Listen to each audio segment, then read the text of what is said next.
हाय, आप सभी को मेरा नमस्कार। स्वागत है आप सभी का मिस्टर कूल इंडिया चैनल में। दोस्तों, आज हम इस वीडियो में बहुत ही महत्वपूर्ण बात करने वाले हैं। अगर आपने इस टॉपिक को मिस कर दिया तो आप ये समझ लो कि आपने बहुत कुछ ही मिस कर दिया। अब हम बात करते हैं जो जंतर मंतर पे जो लोग धरना दे रहे थे। अब इनका आप सिंपल से एक बात समझो, समझने की आप कोशिश करो।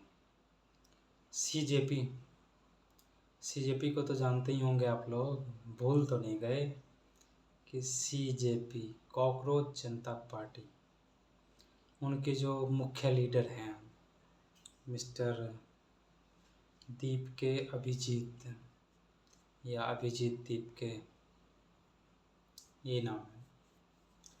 पहले सोनम वांगचुक जी के साथ में आए कि भाई हमें धर्मेंद्र प्रधान जी का इस्तीफ़ा चाहिए एजुकेशन मिनिस्टर से। ठीक है, बहुत बढ़िया। अब सारी जब बात हो गई तो आप कह रहे हैं कि मुझे प्राइम मिनिस्टर मोदी जी का इस्तीफ़ा चाहिए। ठीक है, मोदी जी का भी इस्तीफ़ा मिल जाएगा। मोदी जी की जगह आएगा कौन, वो आपको बताना पड़ेगा कि मोदी जी का भी इस्तीफ़ा हो जाएगा। जब इतने लोग प्रोटेस्ट करेंगे तो हो ही सकता है, लेकिन मोदी जी के बाद आप इस प्राइम मिनिस्टर के सीट पे देखना किसको चाहते हैं? ऐसा तो फिलहाल कोई अपोजिशन में कोई ऐसा लीडर है नहीं कि प्राइम मिनिस्टर बनने के काबिलियत और सहनशीलता रखता हूँ। जो भी है ऐसे लीडर वो बीजेपी भारतीय जनता पार्टी के साथ ही है। ये सब भी सबको खूब पता है। बात रही तो जो नीट पेपर जो लीक हुआ है, भैया लीक हुआ है, जाहिर सी बात है कि देखो, अगर आपके घर में 10 लोग हों, आपके घर में आपके 10 लोगों को आप खुश नहीं कर सकते। तो आपने ये कैसे सोच लिया कि इस देश में जो 140-45 करोड़ लोग हैं, आप उन सब को खुश रख सकते हो? ये तो पॉसिबल ही नहीं है। और जहाँ तक बात है, जो सबसे इम्पोर्टेंट बात है जो हम आपको बताने वाले हैं, वो ये है कि कल रात को तकरीबन 12 बजे 23 जुलाई को हमारे प्रधानमंत्री जी अपने मोबाइल से एक छोटा सा वीडियो शूट करते हैं, वो भी अकेले। और वो ये कहना चाह रहे हैं कि भाई नीट का जो पेपर लीक हुआ, कोई बात नहीं, पेपर लीक होने के बाद हमने दोबारा री एग्ज़ाम किया और री एग्ज़ाम करने के बाद हमने 24 लाख विद्यार्थियों का एग्ज़ाम लिया। उनमें से बहुत सारे स्टूडेंट पास भी हुए, जिनका खुशी भी है और उनके पेरेंट्स भी बहुत खुश हैं। फिर भी धर्मेंद्र प्रधान का इस्तीफ़ा चाहिए, वहाँ तक तो ठीक था। लेकिन सीजेपी जो कह रहा है कि हमें अब प्राइम मिनिस्टर जी का इस्तीफ़ा चाहिए, किस बेस पे चाहिए और कहना क्या चाह रहे हैं आप? आपको प्राइम मिनिस्टर जी का इस्तीफ़ा किस बेस पे चाहिए? अरे भाई, तुम 3 लोग हो सीजेपी का, जिसमें तुमने जंतर मंतर पे आने से पहले तुमने ये दिखाया कि भाई 2 लोग हाउस अरेस्ट हो रखे हैं और मैं एक अकेला आया हूँ जंतर मंतर पे। इतनी लाठी चार्ज हुई, इतना पुलिस प्रशासन ने ये किया, सारी चीज़ें, उसके बावजूद भी 3 लोग को आप बचा नहीं सके और एक अकेला प्राइम मिनिस्टर 140-45 करोड़ की जनता को बचाने के लिए सक्षम है, बिल्कुल सक्षम है। और आप सभी को एक बात ज़रूर सोचना होगा और बहुत ही ज़्यादा ध्यान देने वाली बात है। आप लोग ज़रा सोच के देखो, आपके फैमिली में 4-5 मेंबर होते हैं, आप अपने काम में इतने व्यस्त होते हैं अपने बच्चों के एजुकेशन को लेके, उनके फ्यूचर को लेके, कि आप उनसे ही फुर्सत नहीं हो पाता उनको आपको। और आप एक बात सोचो, बिना पैसे कमाए, बिना पैसे लिए एक आदमी आता है और प्रोटेस्ट करता है, धरना देता है, सारी चीज़ें करता है। कैसे? बिना पैसे और फंडिंग का तो पॉसिबल ही नहीं है। मैं ये नहीं कह रहा कि फंडिंग कहाँ से आ रही है, क्यों आ रही है, लेकिन सोचने वाली बात ये है कि बिना फंडिंग का कोई भी पब्लिक, कोई मतलब ही नहीं है कि आज की डेट में अपना समय बर्बाद करे। भाई एक आदमी यूएसए में पढ़ाई कर रहा है, चाहे अपना काम कर रहा है, उसके अंदर इतनी ज़्यादा देशभक्ति जाग गई कि वो यहाँ इंडिया के प्रोटेस्ट में शामिल हो रहा है।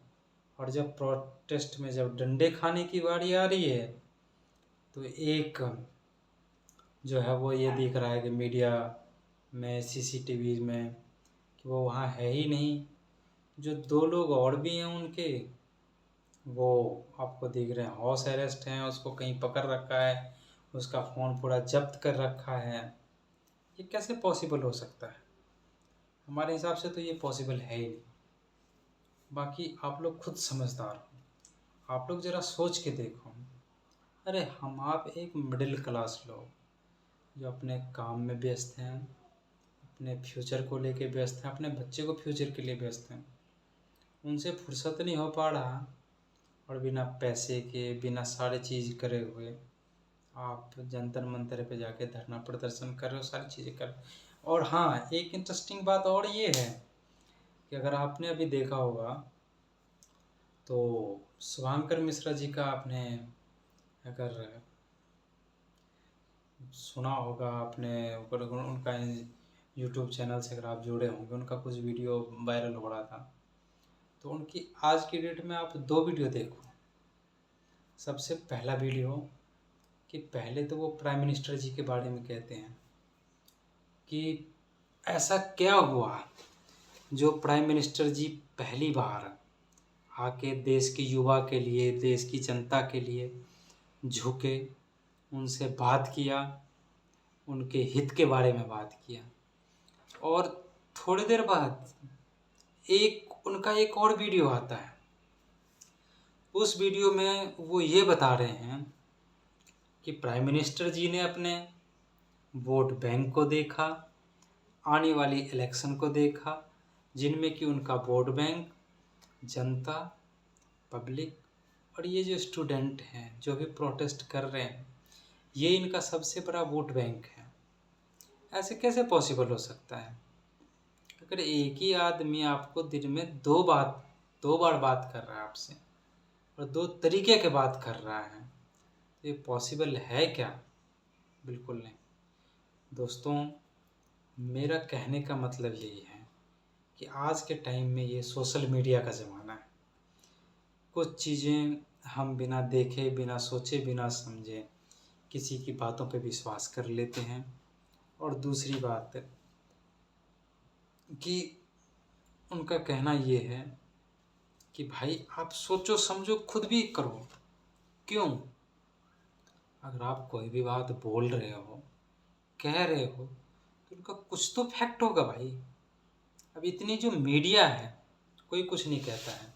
अभी मैं आपको एक बात और बताऊं, जितना ये लोग फालतू की चीज़ों में दिमाग लगा रहे हैं, फालतू की चीज़ों के मुद्दे पे बहस कर रहे हैं, अगर ये मीडिया इतना ही बहस करे एक गांव को लेके, एक राज्य को लेके, एक शहर को लेके, एक डिस्ट्रिक्ट को लेके, इनमें क्या कम समस्याएं हैं? बिल्कुल नहीं। मेन जो सबसे बड़ा मुद्दा है, अरे आप कम से कम 2 पहिया वाहन चला रहे होंगे, 2 व्हीलर 4 व्हीलर कुछ तो चला रहे होंगे। आज के टाइम में कोई भी बिना साधन का नहीं है। क्या आप टैक्स नहीं भरते हैं? क्या आप रोड टैक्स नहीं भर रहे हैं? बिल्कुल भर रहे हैं। अगर हम ये इस मुद्दा पे बात करें रोड के बारे में, इंफ्रास्ट्रक्चर के बारे में, क्या इंफ्रास्ट्रक्चर है, क्या रोड है, इन मुद्दों को कोई नहीं दिखाता, कोई नहीं बोलता है। आप ये देखो, हाईवे तो बहुत अच्छे हैं, पर जो लोकल रोड हैं, जो सिटी के रोड हैं, जो गली मोहल्ले के रोड हैं, इनका क्या हालात है। पानी आ जाए, बारिश आ जाए, थोड़े में सारा ड्रेनेज सिस्टम फेल। ऐसा क्यों है? ड्रेनेज सिस्टम क्यों फेल हो रहा भाई? इसका कोई जवाब देने वाला है? कोई नहीं। इसका जवाब कौन देगा? कोई नहीं, क्योंकि इसके बारे में किसी को बात ही नहीं करना है। बात करना है किसके बारे में? फालतू चीज़ों के बारे में। भाई हाईवे में ट्रांसपोर्ट मिनिस्टर हमारे गडकरी जी, आजकल इनके लिए भी बहुत सारे वीडियो बन रहे हैं, बहुत सारे इनके भी लोग जो हैं इनको ट्रोल कर रहे हैं। हाँ, एक मुद्दा और E20। अब कुछ लोग इनको कंपेयर कर रहे हैं E20 और T20।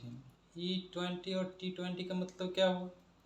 E20 जो गडकरी जी फ्यूल के बारे में प्रमोशन कर रहे हैं, और T20 अमित शाह जी के लड़के जो T20 में अभी BCCI में जो अध्यक्ष होता है, क्या होता है, वो बना है। ऐसा क्यों भाई? आप जितना दूसरे के मुद्दे में आप बातें कर रहे हो, इतना अगर आप अपने मुद्दे में बातें करो, अपने शहर के बारे में बातें करो, अपने गांव के बारे में, अपने राज्य के बारे में, तो हमारे हिसाब से ये बहुत ज़्यादा बेटर रहेगा। बाकी आप लोगों का क्या कहना है, कमेंट में अपनी राय ज़रूर देना। और मैं कोई यहाँ पे भाषणबाजी नहीं कर रहा हूँ, मैं आप लोगों को वही बात बता रहा हूँ जो हमारा एक आम नागरिक का कर्तव्य है। दूसरी बात, अरे आपको ज़्यादा परेशानी है भाई, कोई दिक्कत नहीं है। आप क्या कर रहे हो? आपने किसी न किसी को तो वोट किया ही होगा, या नहीं किया है? वोट तो किया होगा ना, फिर आपको परेशानी किस बात की है? जब आपने वोट किया तो उसका मैनिफेस्टो क्या था, ये तो आपको याद होगा, या ये भी भूल गए आप? उनके मैनिफेस्टो में देखो क्या काम बताया था उन्होंने, क्या उन्होंने वो काम पूरा किया? अगर वो काम अगर उसने पूरा नहीं किया तो आप उसके बारे में क्यों नहीं मुद्दा उठा रहे? भाई हमने जिस नेता को वोट किया है वो नेता हमारी पूरी काम नहीं किया है। 5 साल का कार्यकाल होता है, 5 साल के कार्यकाल में सारे काम तो कर ही सकता है वो। जितना उसने अपना मैनिफेस्टो जो बताया है इलेक्शन के टाइम में, क्या वो चीज़ पूरा नहीं कर सकता? वो बिल्कुल पूरा कर सकता है, लेकिन उसको पूरा करवाएगा कौन? एक आम जनता जो उसको वोट दिया है, वही उससे पूरा करवा सकता है। और अगर इससे भी ज़्यादा तकलीफ हो तो 100 बात की सीधी बात, आपने एक बार वोट कर दिया, अगले 5 साल बाद दोबारा वोटिंग का टाइम आएगा, उस टाइम में सारी चीज़ें आपके हाथ में होगी, किसको वोट करना है, किसने आपसे वादे किया था। और उनसे पूछो कि पिछले कार्यकाल में आपने मेरे से ये वादा किया था, आपने वो तो पूरा किया नहीं। अब आने वाले 5 साल का जो कार्यकाल है, आप उसमें भी वादा कर रहे हैं। जो आपने पीछे ही वादा पूरा नहीं किया, तो आगे का क्या संभावना है कि आप उस वादे को पूरा कर सकते हैं? कोई संभावना है? कोई भी संभावना बिल्कुल नहीं। आप उसको वोट मत दो। और हाँ, संविधान में एक कानून और भी होना चाहिए कि भाई हम वोट करते हैं, यहाँ से अपना नेता चुनते हैं, वो संसद में जाते हैं, वहाँ के अध्यक्ष बनते हैं, लीडर बनते हैं, सारी चीज़ें बनते हैं। भाई हमें ये तो पता होता है कि हमारा प्राइम मिनिस्टर कौन है, होम मिनिस्टर कौन है, सारी चीज़ें पता होता है। पर जब वहाँ पे जब पद बांटे जाते हैं, जब वहाँ पे जब हर एक सिस्टम के लिए जब एक लोग नियुक्त किया जाता है, तो पहले से हमें वो क्यों नहीं पता होता है? और उसका भी वोटिंग का एक सिस्टम होना चाहिए कि चाहे वो शिक्षा मंत्री हो, चाहे वो स्वास्थ्य मंत्री हो, चाहे वो गृह मंत्री हो, चाहे सुरक्षा मंत्री हो, कोई भी हो, आम जनता जब तक उसको वोटिंग नहीं करेगी, जब तक उसका कोई भी पद नियुक्त नहीं होना चाहिए। चाहे अब सिस्टम तो वही है कि आपका पूरा बहुमत है, आपने सारी चीज़ें कर रखी हैं, तो भाई आप किसी को शिक्षा मंत्री बनाओ, किसी को रक्षा मंत्री बनाओ, किसी को गृह मंत्री बनाओ, किसी को कुछ बनाओ, ठीक है, इसका कोई अता पता नहीं है। क्यों भाई? जब हम नेता अपनी मर्जी से चुन सकते हैं, तो जिस भी पद के लिए आप पब्लिक को नियुक्त करते हो, वो भी एक आम नागरिक को पता होना चाहिए। और अगर पता नहीं है तो ये सरासर गलत है। जैसे कि प्रधानमंत्री जी ने अभी कहा है कि भाई हम एक फास्ट ट्रैक कोर्ट का नियुक्त किया। कल रात में प्रधानमंत्री जी आए, 23 तारीख को लेट नाइट आके उन्होंने सारी चीज़ें क्लियर किया है एजुकेशन के लिए, कि एक फास्ट ट्रैक कोर्ट भी उन्होंने नियुक्त किया है कि भाई जो भी पेपर लीक हुआ उनके मामले की छानबीन सारी चीज़ें कीजिए। तो भाई कितने कोर्ट आप देखोगे और कितनी सिस्टम का आप बनाओगे? सिस्टम बनते ही हैं बिगाड़ने के लिए, और सिस्टम बनते ही हैं सिस्टम को तोड़ने के लिए। हाँ, नीट पेपर से एक बात और आई, जो पुलिस वाले थे जो लाठी चार्ज कर रहे थे, जो एसपी डीएसपी होंगे, इन्होंने ही तो नियुक्त किया होगा उनको। क्या ये एसपी डीएसपी बिना नीट पेपर के, आईएएस क्या बिना नीट पेपर के, यूपीएससी के क्या बिना पेपर के लोग चले गए वहाँ पे? आप ज़रा सोच के देखो कि अगर इनका ही पेपर लीक हो जाता और ये लोग ही अगर एग्ज़ाम नहीं दिए होते, तो क्या ये लोग आज उस पद पे बैठे होते जिस पद का ये लोग दुरुपयोग कर रहे हैं? बिल्कुल नहीं होता। तो दोस्तों, साथियों, आप बने रहिए हमारे साथ, और इस तरीके की फैक्ट के लिए जानकारी मिस्टर कूल चैनल को आप सब्सक्राइब ज़रूर करें। वीडियो पसंद आया हो तो लाइक करें, बेल आइकन बटन दबाएं, और चैनल को सब्सक्राइब करके ज़्यादा से ज़्यादा लोगों तक पहुंचाएं। बाकी मिलते हैं अगले वीडियो में, तब तक के लिए धन्यवाद। शुभ रात्रि।